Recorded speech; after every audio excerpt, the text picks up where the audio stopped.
I think it's a pretty loathsome performance, frankly. I mean, he's showing people why he is now one of the most disliked living figures in British politics. He wants to reverse the result of a democratic referendum. He's making it clear that anything must be done to stop us leaving the EU.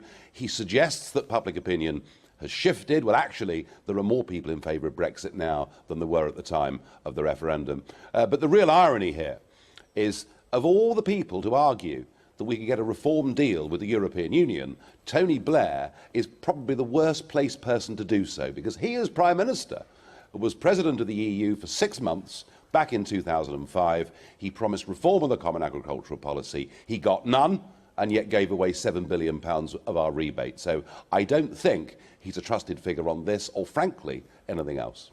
Loathsome he may or may not be, but his point is slightly more nuanced than is just described by yourself. His contention is that various EU leaders that he will have spoken to are willing to make key concessions of the sort that you and others were demanding when in the European Parliament, particularly on freedom of movement, to keep the United Kingdom within the European Union. Now, if that is the case, then why shouldn't that case be allowed to be put to the British public? Mr Blair, before, when he was Prime Minister, promised us substantial reforms of the terms of our membership.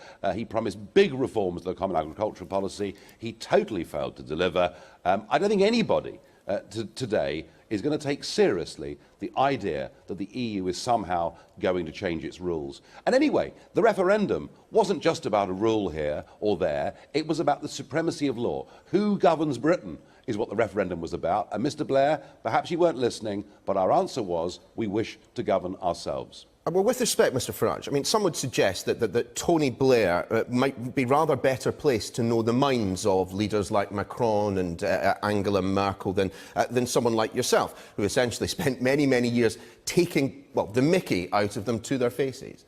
Well, I've spent nearly 20 years there, actually working with them, living with them. I think I know the mindset of the European Union as well as anybody.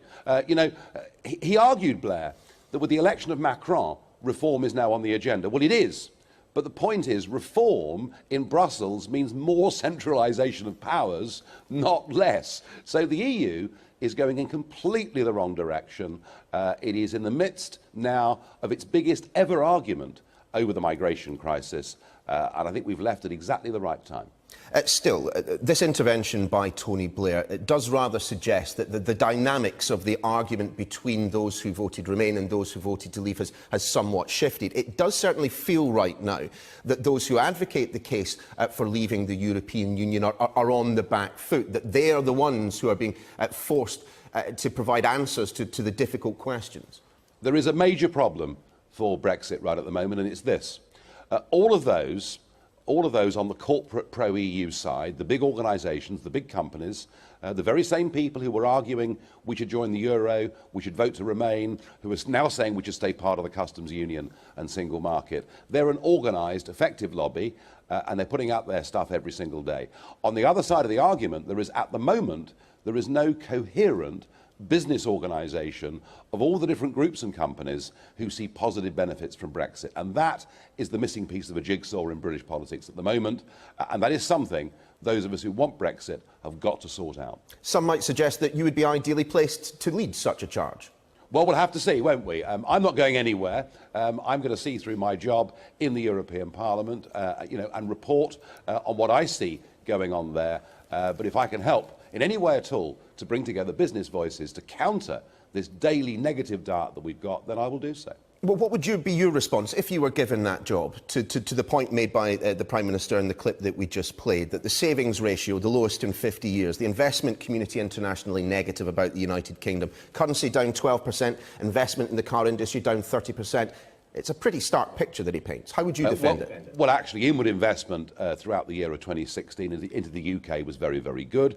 And the most important thing that I think we should be emphasising is the fact that America, Australia, Japan, 24 countries are lining up, chomping at the bit, saying, right, let's get a proper special trade relationship going between us. And, of course, the positive argument of Brexit was that in terms of trade, in terms of business, we've got the chance now to engage with 85% of the world's economy that is not in the European Union. And these are the positive arguments that now need to be made. Still, are you as confident as you undoubtedly would have been the morning of the 24th of June 2016 that the United Kingdom will be exiting the European Union?